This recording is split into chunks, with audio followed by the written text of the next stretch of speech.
So, yun na nga mga marikoy. Ito na nga yung chicken na binili ko sa Dali. Sa isang balot may 5 drumstick siyang laman. So, wala akong maisip na lutuin. Kasi kung prito, lagi na lang prito. So, yun.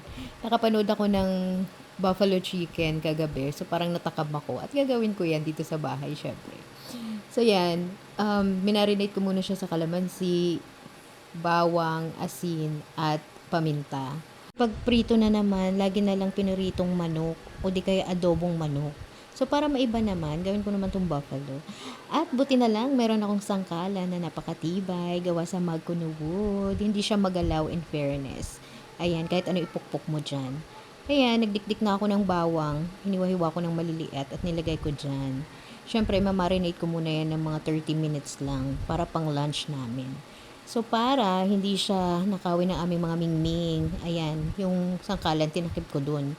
At habang nagmamarinate siya, nagmix na ako dyan ng 1/2 cup ng all-purpose flour, 1/2 cup ng cornstarch, at paminta. Ayun na nga. So, prinirito ko na rin siya. Siguro alam nyo naman ang pagprito, diba? So, para sa sauce, ayan, butter lang. Tinunaw ko lang siya. At tapos, at meron ako dito nakastock na tomato paste. Ayan. Minix ko lang siya. Mekos-mekos lang yan. At mas masarap sana kung hot sauce. Kaso wala. So, yun na lang ketchup. Pero maanghang din naman yun. At nilagyan ko yan siya ng asukal. Parang naparami pa nga yung sugar.